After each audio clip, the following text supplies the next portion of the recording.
Alright, so Zeztz episodes 38 and 39. We're just basically gonna do this one episode at a time, like some of the other podcast episodes I've been doing, or most of the other ones. So I just rewatched 38 and just Jesus Christ, this episode is just fucking epic, I won't lie. It's an arc finale, so like a story arc finale. So it's definitely has a lot of a lot of punch, a lot of everything to it. Also, we got confirmation there's only going to be 50 episodes and then the movie, because the movie is apparently going to be it's called The Final Mission, I believe. So, yeah, so I'm assuming it's going to take place after the series finale and wrap up the series and everything. So, it'll be very interesting to see what they do, how long it's going to be, how they use the budget that they're given for a movie as opposed to just the TV series. Which I'm not going to lie, the TV series has actually looked, for the most part, pretty high budget for the most part in terms of what they're able to do. And I think that's mainly because they have a decent amount of sets, but also the location shooting, where they obviously shoot, I think, in a real location, or maybe on a different kind of set than they would normally. Is devoid of people, and I think they reuse monster suits, and then there's also a kind of minimalist feel to some of the stuff in terms of what's there, mainly because most of the shit takes place in the dream world, so they don't have to spend a ton of money on extras and because of the dream stuff, on destroying things and whatever, and making things better. So after they've shot everything, especially when you have to do multiple takes, filmmaking like that helps. But yeah, so this episode just gets off on an interesting note where Five, after he delivered his shock capsule to Zero, he wakes up in Code Headquarters, goes to Three's office. Three asks him why he didn't do what he ordered him to do, which was make sure that Zero doesn't deliver the new Zeztz driver to Baku. And he basically says that he's following Zero's orders because he's still head of Code. And he says, "Are you doing the right thing?" Basically, carrying on from the last episode. To which Zero says, "You should take some time off, or you should get some rest. You must be tired," or something like that. And yeah, so then Five takes off. He gets in his car. He looks at, I believe, his phone screen, where he sees a picture of him and his dad.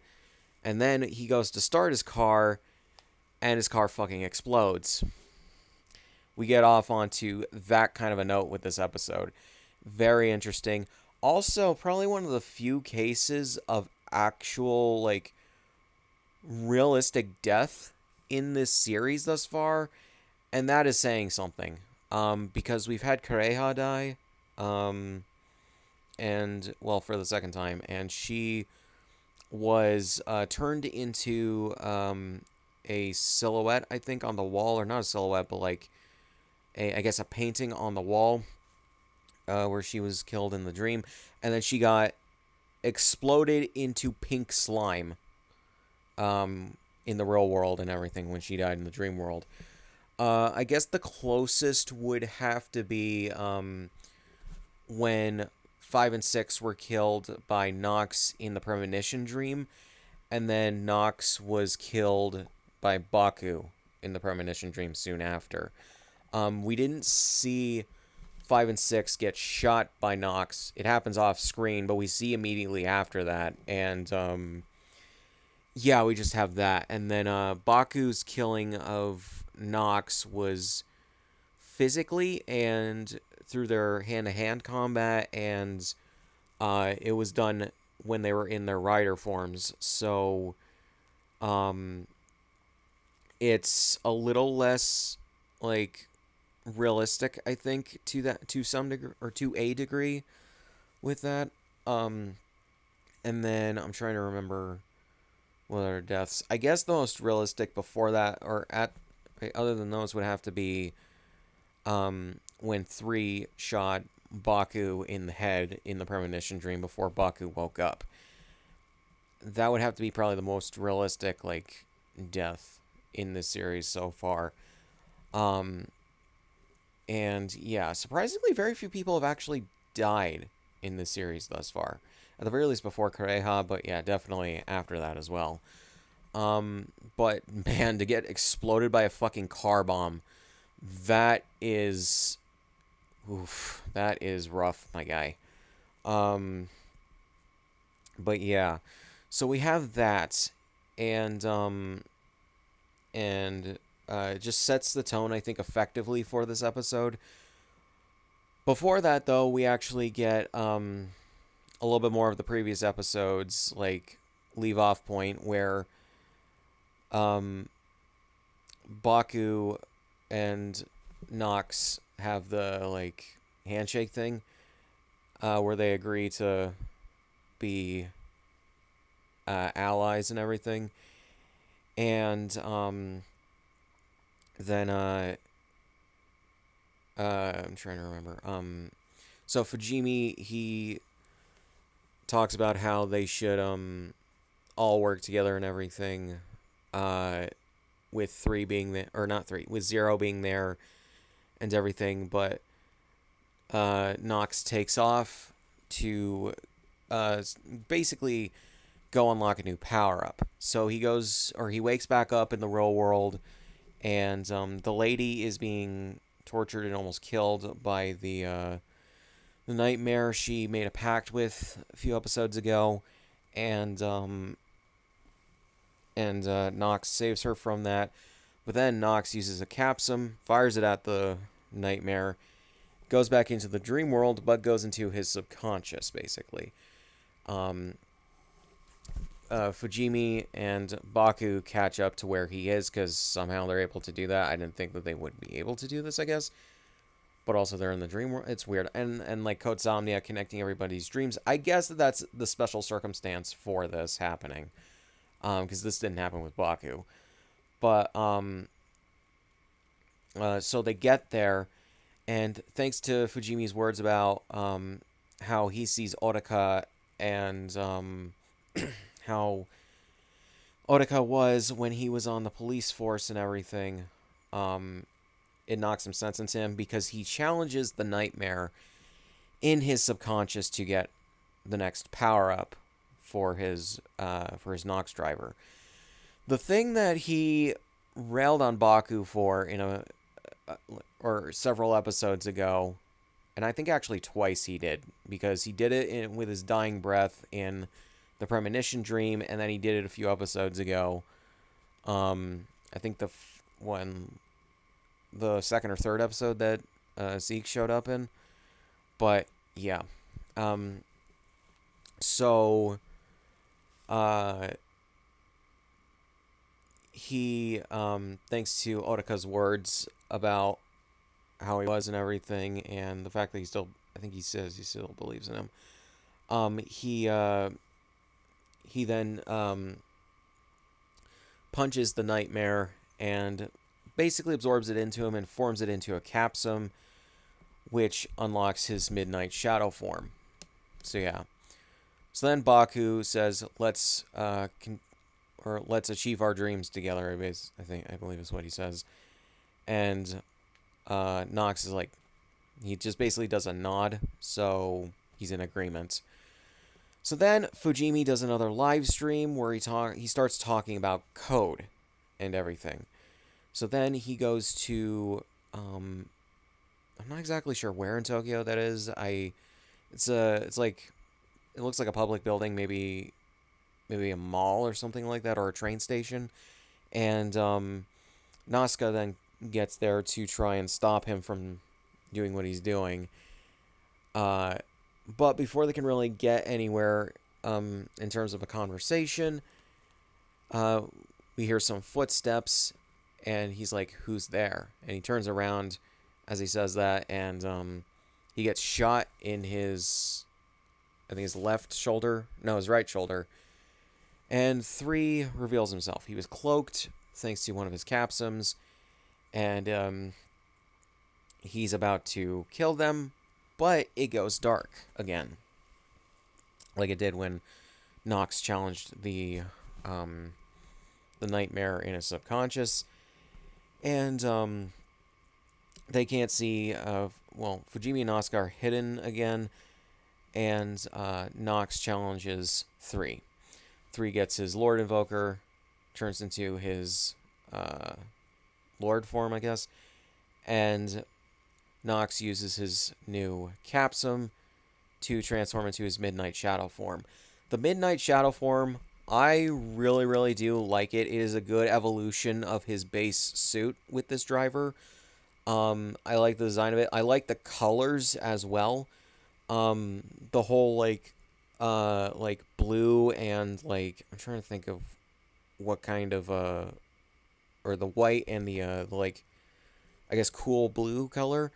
Very nice color scheme along with some black and everything. It works really well. Those 3 colors work well off of each other and everything. There have been a few people. I know Dawson Ryder said this in one of his reviews. I think of this episode, and the fact that the capsum itself, and I think maybe Achilles did as well.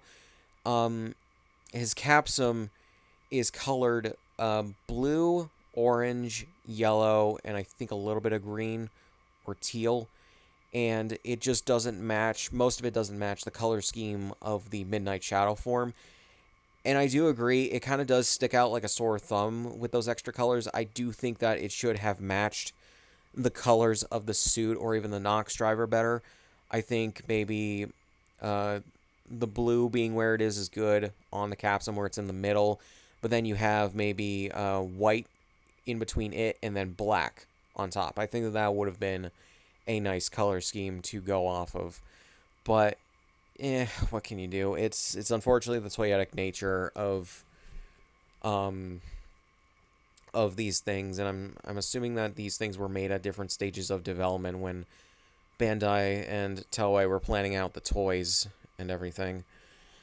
But yeah, because like all the capsums are usually pretty colorful, especially Baku's, so I think that they could get away with one of the capsums for Nox for his upgrade form just, being or matching the color of his suit for his upgrade form. But what can you do, honestly? So yeah. So then they start fighting, and immediately Nox has the upper hand. 3 does put up a decent fight. But Nox gets in a bunch of good hits. He uses his shadow abilities to put them both in shadow so 3 can barely see him.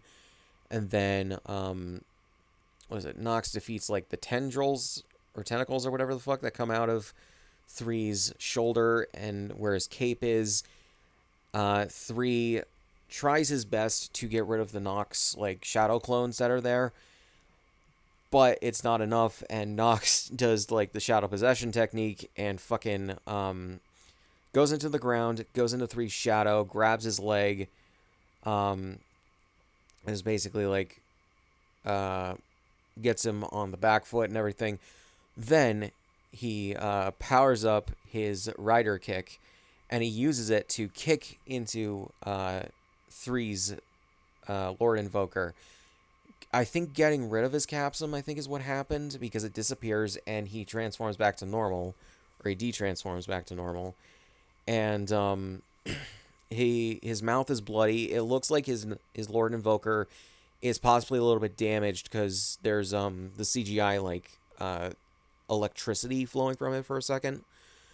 But yeah, and it looks like he kicked him so hard, like I guess maybe part of his like chest or sternum is not doing so well.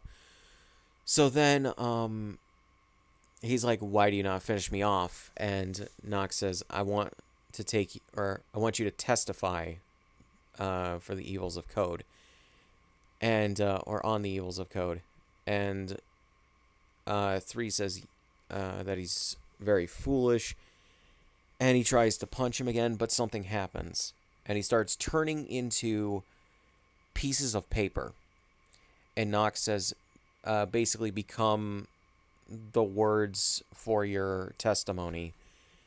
And I forget exactly how it's worded in the subtitles, but that's basically it. And 3 in the dream and then in the real world literally starts evaporating into fucking pieces of paper that have his testimony written on them about, like, Code's bullshit. That goes hard as fuck, I'm not gonna lie. That is awesome. You wouldn't expect something like that. It kind of comes out of nowhere, but it's not unbelievable for a series like this to do something like that, for the characters to have, like, those kinds of abilities. And yeah, I just really love that. That is so cool. I'm not gonna lie. And it's a little bit of a subversion for that too, because it's like, if you think about it, we've seen characters in other pieces of, like, media do, like, like, disappearing in the shadows, disappearing into, like, fire, water, whatever the fuck, just elements. But there, yeah, no, 3 just turns into a fucking, like, stack of paper that gets, like, flung all over his office back at Code headquarters. And that's just great. So yeah. Meanwhile, while this is going on, I completely forgot about this until just now.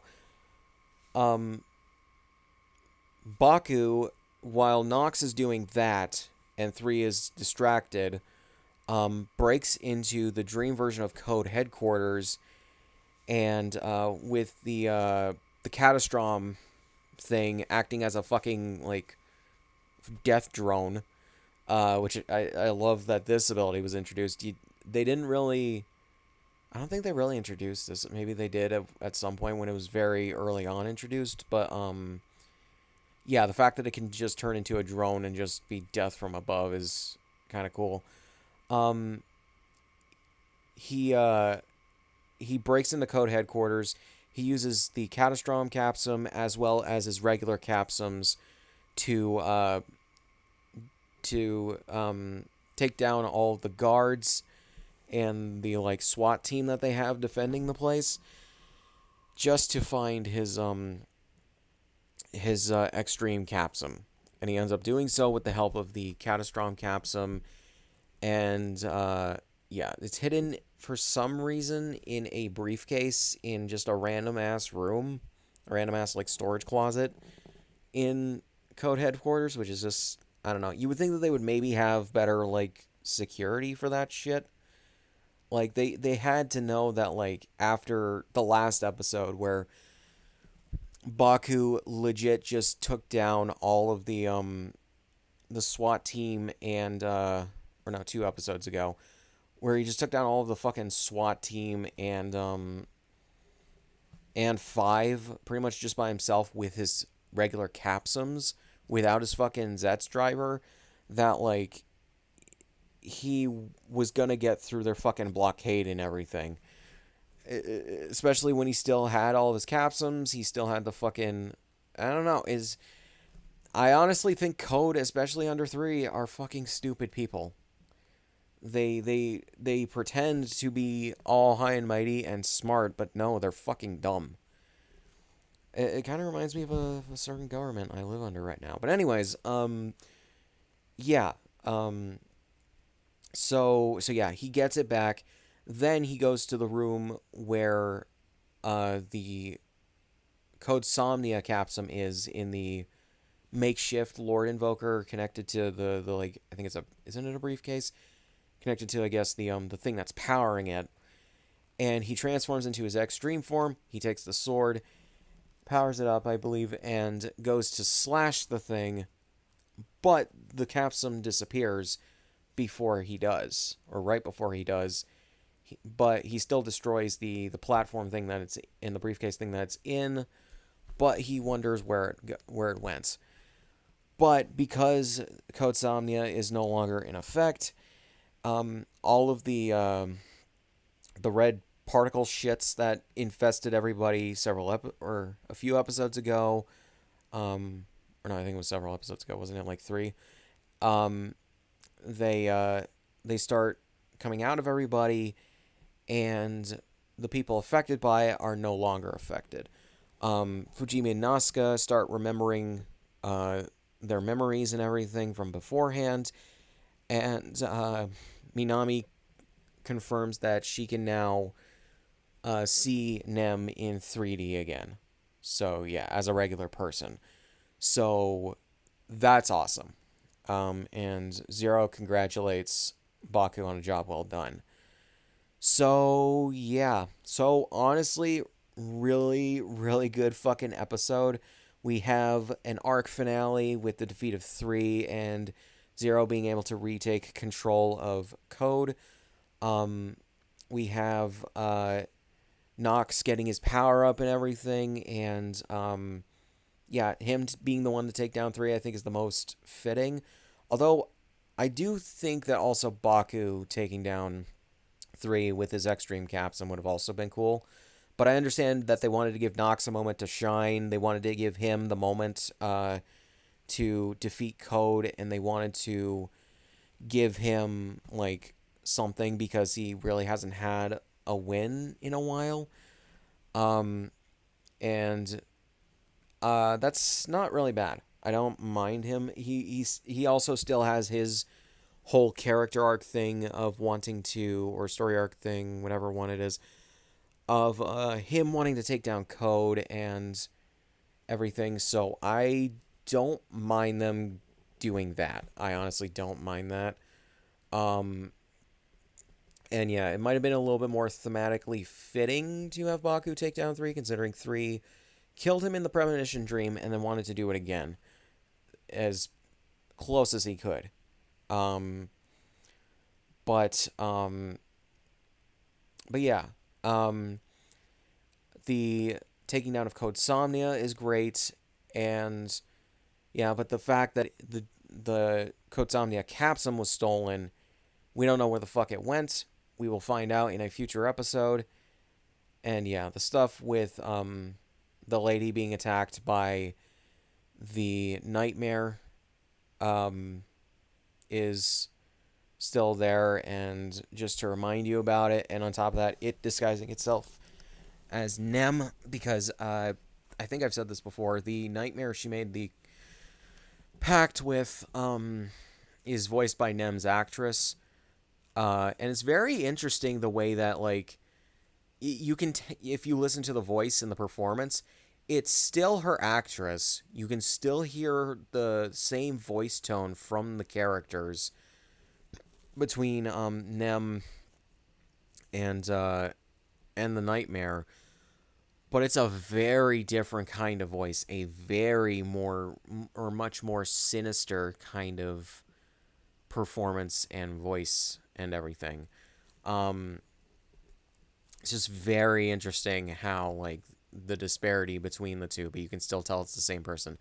I do like that the series gives everyone a chance to, like, do different vocal inflections at points and show off their acting range. I really do appreciate that. That is really cool. So yeah. So I don't really think I have much else to say. I very much recommend watching this episode, even if you've just listened to me describe what goes on. You will love the fuck out of what happens here. Even if you don't know too much about what's going on. At the very least, if you know something about the characters and where they are in the story, it's fine. I will say 5 is definitely underdeveloped. It's weird because apparently his actor, granted, I don't know if it was jokingly or not, and I read this on TV Tropes. His actor at some point in an interview, I guess, said what his character's real name is. I can't remember what the name is because realistically, it's not that important to the show. But we didn't get his real name, and we did not get a lot of backstory on him with his father and everything. His father seems to not be a code agent, which is fine. But yeah, and we haven't really gotten any flashbacks of his childhood with Zero. That's kind of something that I think is definitely something that Zeztz is a bit lacking in, is proper development for every character that's not Baku, Minami, or Nox. Um, Although we have gotten a decent amount of development, I would say for Fujimi and Nazca as well. We got some for Kureha, which is why me and a lot of other people who have watched the series are disappointed that she didn't get any more development before she died. She didn't turn into a turncoat before she died, and just that she honestly seems like wasted potential, unfortunately. Especially when, like, yeah, she had the potential to be one of the best characters in the show, but they just did not give her her flowers before she died. I don't even really give a shit that she died, realistically. I'm fine with that, but I do think it's a little. Her character was definitely underserved. Five, I think, as well, like, it kind of seems a little out of character that he didn't, like, have a big emotional, like, reaction or emotional burst or whatever the fuck at Kureha dying, considering, like, it would seem he and Kureha worked together for a while, even before he gave her her memories back, and then I don't know, it just seems like there should have been a bigger emotional reaction there.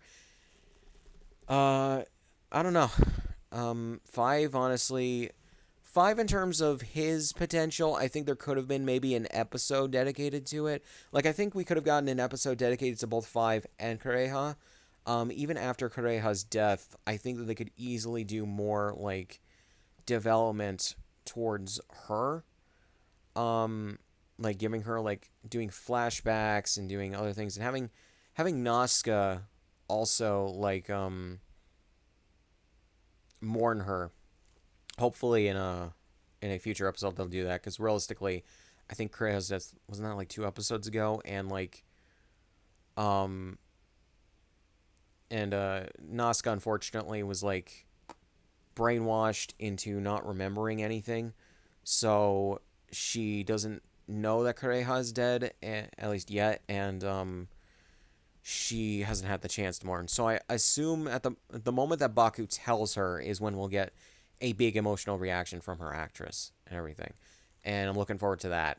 Um, but five, I can't see more than an episode or half an episode being dedicated to, like, expanding on him more. I'm not gonna lie, he's kind of a flat character.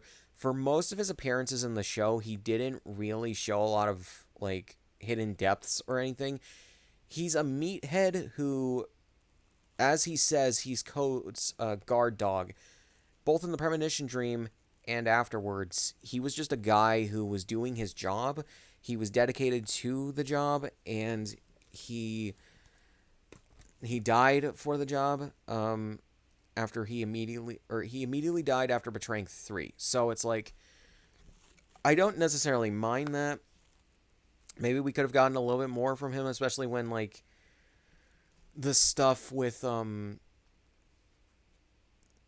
trying to remember, with him and Zero could have been a little bit more fleshed out. But granted, we still have 11 episodes to go in a movie, so I think that they could easily flesh out some of these things and do that more.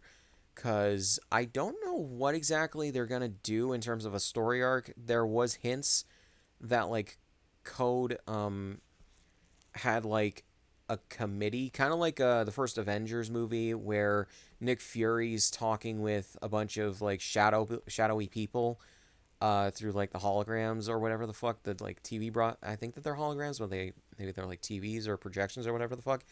But, like, we haven't gotten a mention of that in a bit, since he ousted Zero from being the head of Code. And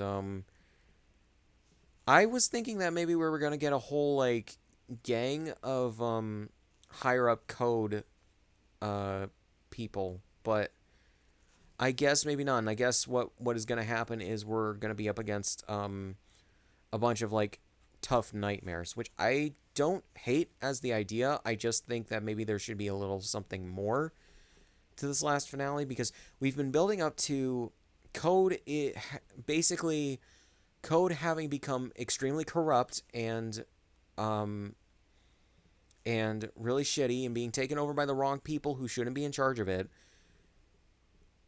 But now that the shitty people who were trying to do, or the shitty person mainly, who was trying to inflict the coup, actually did do a coup, but then also got defeated for it.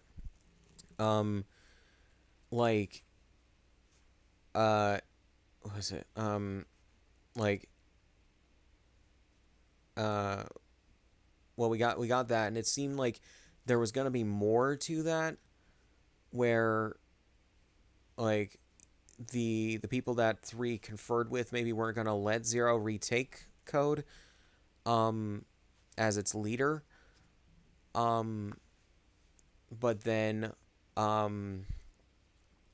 it seems like we're not gonna get that. I'll be interested to see it if we do get that again, but yeah. Oh man, I just don't. I've had several ideas as to where the story was gonna go for the series, but unfortunately, like, not a lot of them have been followed up upon in the way I expected, or even near the way I expected. But yeah. So, yeah, guys. Moving on to episode 39. All right. So with 39, the new story arc starts now officially.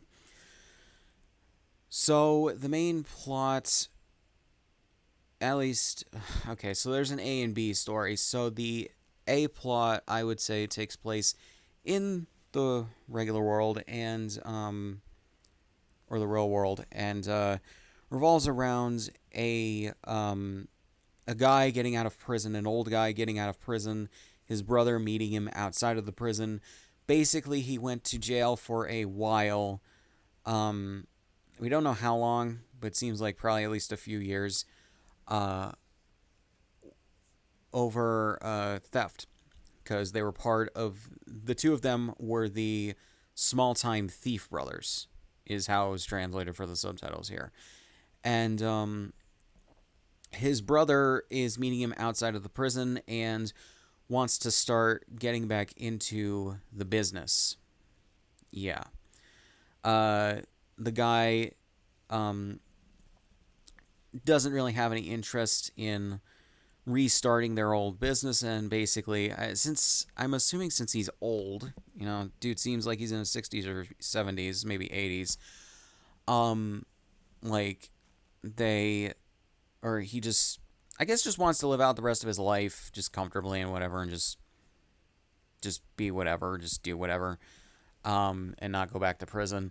But yeah, his brother has a journal of everything that they stole over their, I guess, careers as thieves. And he basically asks him, or reminds him, that he had a dream where he wanted to steal a car. And wouldn't he want to actually do that? And the guy says no, basically. So yeah, but after he rejects going back into the thief business with his brother starts slowly transforming into a nightmare. First with his left arm. At first, the way that they filmed it and the way they had the actor act, it looked like he might be starting to have a heart attack. I'm not gonna lie. And I do like the way that they shot that, because it does seem kind of like that until he gets that weird, like, tattoo on his arm, and then it transforms into the Nightmare's arm. So, yeah. So then, over the course of the first half of this episode, I believe, first quarter to half, or first third to half, the I think younger brother, he has the older brother get in or come with him as he steals a car, his arm basically transforming into a Gatling gun, because that's the kind of nightmare that he's transforming into. And he steals a car with his brother kind of as his like companion or ride along or whatever. But he also kills the driver. His brother berates him for that because they swore they would never kill anybody, especially since they were the small time thief brothers. And so he basically berates his older brother, and says that he would want them to become the big time thief brothers. This is a kid show, as you can tell. But yeah. So yeah. So before the next thing, we see the head of the police force call Nazca in and tell her that because of what's going on with that guy, and I think what's been happening in the real world as well, he is reinstating the paranormal investigation part of the police headquarters, and he's having her and Fujimi reinstated as the people in charge of it. Especially after Fujimi comes in all excited and everything, and the guy fucking just I'm not sure what like wrestling move it's called, but just basically tackles him to the fucking ground as payback for how Fujimi had him in an octopus hold, I think is what it's called. But yeah, if I read TV tropes right. But yeah, so they get to work on investigating this when the police get in a shootout with, or not a shootout, but a standoff actually with the guy basically after he had stolen the car and he had yelled at his brother, his right arm then transformed into the Nightmare's arm. And so then he goes on to kill someone else, I think to steal their car instead. I don't know why, but maybe the car he stole ran out of gas or something. I don't know. But yeah. Fujimi and Nazca called Baku in to help them with the thing, just in case, because the guy already looks like he has the nightmare arms, I assume. And Baku goes there on, funnily enough, he's using the Zeroider to get there, which just makes sense, though, because, like, for one, Kamen Rider, but then two, he needs a fast way to get where he needs to go. So, yeah. So he gets there, and he sees the guy transform fully into the Nightmare. However, before the Nightmare can really do anything, he is judged as guilty by an unseen force, and then disintegrated. So, yeah. So then after that, the police, because there's no threat anymore, they get over to the person who was shot. They call in the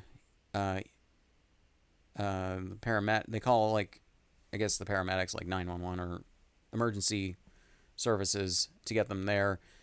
And yeah, so then Baku's wondering what's going on.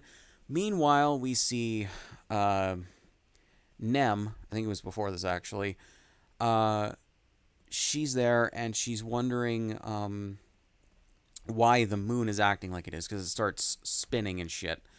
And we see Zeke come back, even though she wasn't thinking of him. He says that basically he calls it Pani-chan, but basically the punishment nightmare inside of him woke up and brought him back. So, yeah. Also, I forgot about this. Even though, so Baku, Minami, Fujimi, and Nazca have a meeting in Baku's Zeztz room, and they basically surmise that even though Code Somnia isn't in effect anymore in regards to people being brainwashed and forgetting everything in regard and having a filter over their eyes where they see nightmares and shit. They all of their dreams are still connected. So Code Somnia is still partially in effect. It's just not affecting their minds anymore. So everyone on Earth's dreams are still connected in the dream world. So we have that. So yeah. So then when after Nem sees Zeke come back, she calls Baku on a dream Zeztz phone, which I do love that she can just make those come or become a thing because she at least partially has the power of lucid dreaming. So yeah, she calls Baku up and tells him that Zeke's there and that the moon was acting weird. But before she can really say anything else, Zeke takes the phone and talks to Baku directly. Baku then accuses Zeke of, or asks more so, if he was the one to have the Code Somnia capsum and if he was the one using it to make the nightmares come to reality and all that shit. And I do like the way that they translated Zeke's dialogue because he doesn't outright say yes to Baku's accusation or questions. He's just like, sure I am, which I just love that. It's the exact kind of dialogue I would expect Zeke to have, because we'll have something revealed in a bit in regards to that. So yeah, so Baku goes back home. He goes to sleep. To which I wonder where the fuck he parked Zeroider, if not in his Zeztz room. Unless he just parked it on the curb, but I doubt it. So, yeah. Oh, also, I forgot about this. After they surmised that Code Somnia was still partially in effect in the dream world, Zero called up Baku and told him that Code wasn't the ones who stole, or weren't the ones who stole the capsum, and that his mission is to what is the thing? It's basically reclaim the capsum, basically, or the secret weapon. Reclaim the secret weapon, I think, is what they say. They do a joke where Baku can't understand English in the real world again, and and I do like how they do it this time. Zero saying, "Oh, right, we're in reality, aren't we?" And yeah, because he didn't realize it, because I guess it's just like the like barriers between reality and the dream world for him are kind of like not too they're not too dividing anymore, and you can't really tell unless he specifically knows it. So yeah, or he can easily forget. But that's just to remind everybody that Baku can only understand English in the dream world. Yeah, you would think that would maybe bleed over into his brain in the real world a little bit, but no. But yeah. So in regards to Sieg, he basically just mocks Baku and tells him that what the fuck was it? That like he's just gonna be using the capsum and everything, and then he hangs up. Right, that was before Baku went to the dream world. So he gets home, goes to sleep, gets in the dream world, talks to them about what Zeke said, and he says that maybe Zeke's trying to torture them again. And they have a flashback to several episodes prior in Zeke's I guess what is it? His like hideout room, I guess, basement thing. So yeah, however, Nem says that when Zeke talked about Code Somnia, it seemed like he hated it, and it didn't come off like he'd use the power himself, especially since like it was his power that they used to create the Code Somnia capsum. And Baku gives her the benefit of the doubt on that one. And yeah. So then we see a magazine in the dream world about the two thief brothers. And says something about it, and then gets up and walks away. But then Nox comes in and transforms into his Midnight Shadow form and starts fighting Zeztz. Basically to stop, or to try and stop Zeztz from actually affecting the dream world and the real world again, or any further. He traps him in an illusion, is what he says. He says, "Be trapped in a world of illusion forever." And Zeztz is obviously like upset at this and everything. He wanted to continue fighting, and that it's no fun and everything. But he also says that he went along with the bad dream.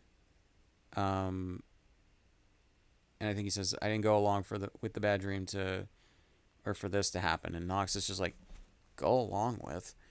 And then Baku comes in and he's just like, "I thought so." And then I think he says that he brings up his and Nem's conversation and everything.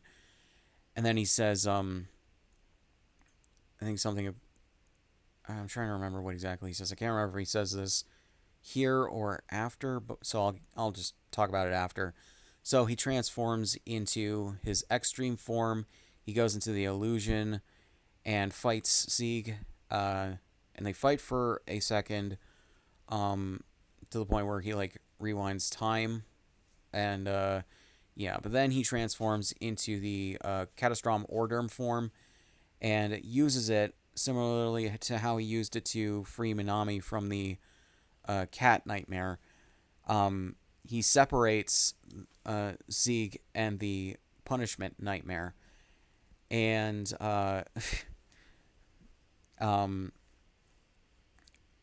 Nox is just like, "You separated him from the nightmare?" And basically Baku deduces that Zeztz was basically stuck in the emotional state that he was when he fused with the nightmare. So as long as that was the case, he wouldn't have a chance to atone for his sins and everything. And during the dream fight, Baku had a similar thing to, or he said to Zeztz, where as long as he was still fused with the nightmare, there's no way he could go back to normal and like get over or atone for what he did for his sins and everything. So yeah, Zeztz feels the difference, I'm pretty sure, immediately in like his emotional state, and he sees that the punishment nightmare is right there, and he wants him to come back to him, but the punishment nightmare is like, "Fuck you, I'm out. Fuck this shit, I'm out." Basically views Zeztz as a weakling now, and that he's not going to fuse with him again. So yeah. So then after that, we get actual like fear from Zeztz, who is basically just like, "At my age, I can't go it alone, or I don't want to go it alone anymore." And Baku walks up to him and is just like, "Zeztz, come clean. You didn't have the Code Somnia capsule, did you?" And Zeke's like, "No, I didn't." And so, yeah, so Nem was right on that one. So the episode then goes to the lady, where she's talking to the nightmare that she formed the pact with, which I was wrong in the last episode, by the way. I checked the wiki. I checked the Kamen Rider wiki. Different voice actress. I just thought that she was Nem's voice actress because they have a very similar sounding voice. And I think they kind of blended Nem's actress's voice into her voice a little bit. Maybe just to transition them the last episode. But basically, the nightmare tells the lady, who is basically seeming on the verge of a crash out, maybe, that the walls between the dream world and reality are basically starting to break down, and they won't be up much longer. Um, and even the barrier that they have right there between the real world and the dream world, won't exist much longer. And the lady holds up her, I think her henshin device is what it is, and she's just like, sounds good to me, and smiles really evilly and creepily. So I guess she's the main antagonist we're gonna be facing for the rest of this arc.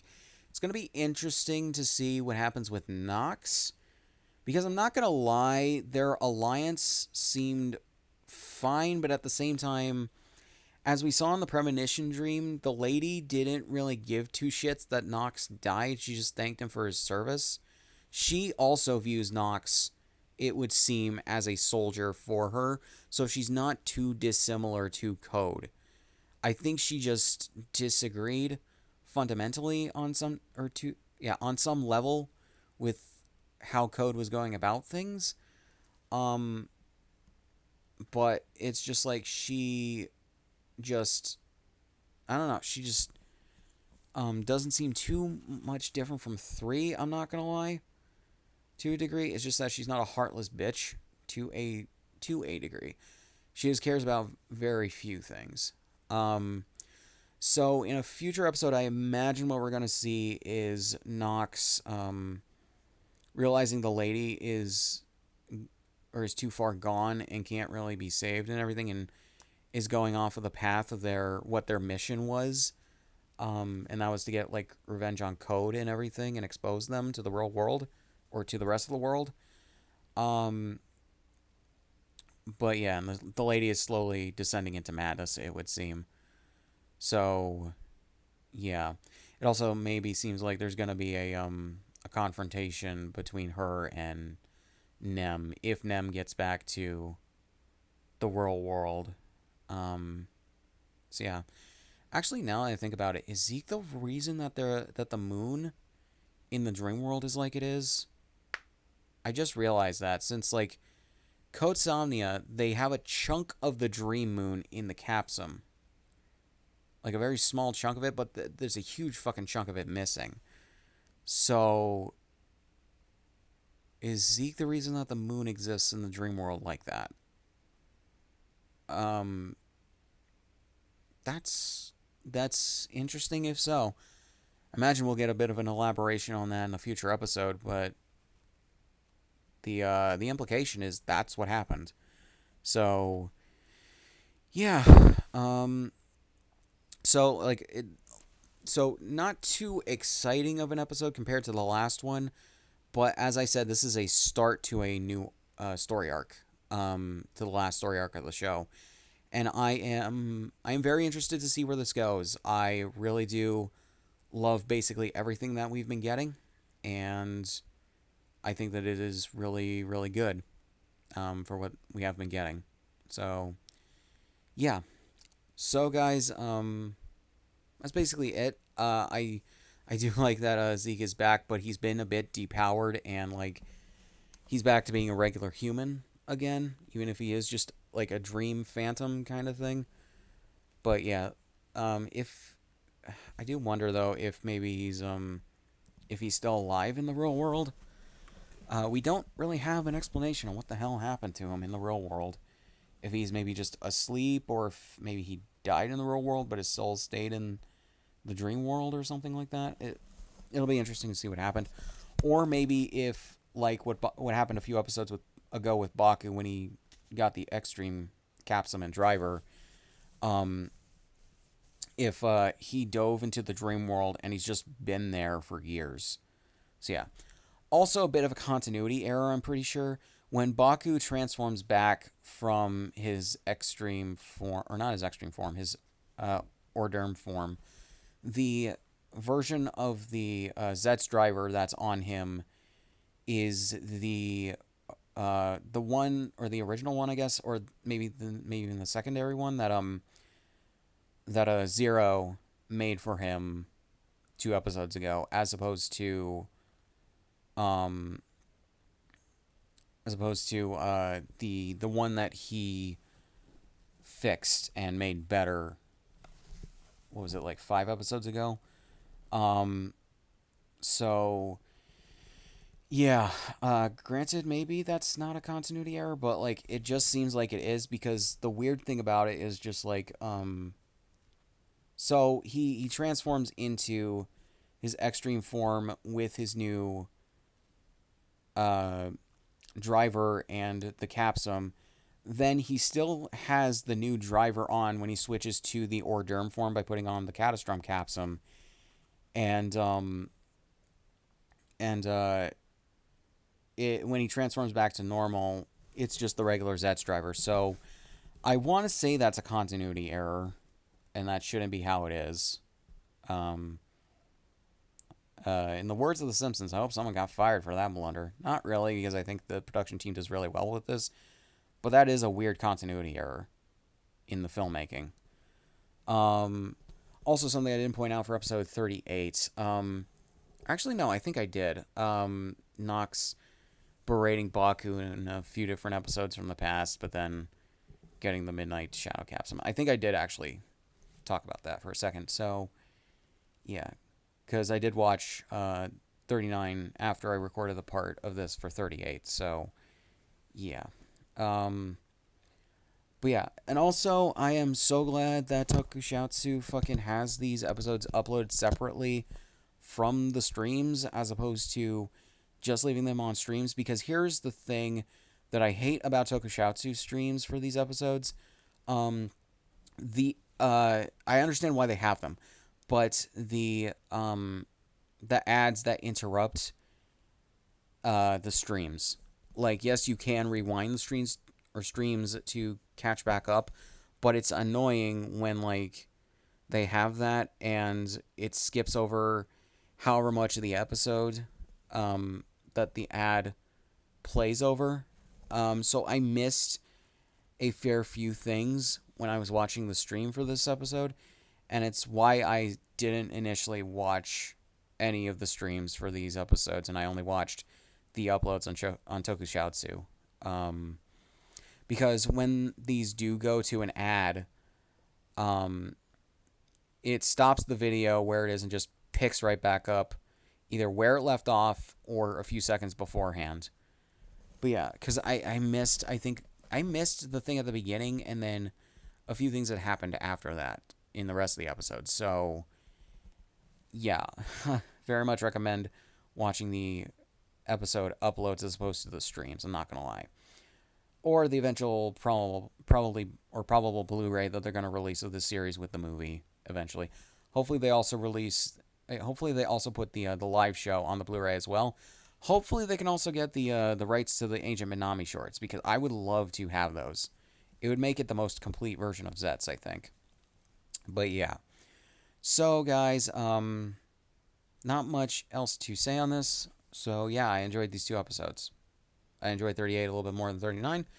But as I said, 39 is the start of a new arc. So we will get more as we go. So yeah, guys, not much else to say. So links in the description, all my shit. Subscribe if you want. And I'll see you guys in the next one.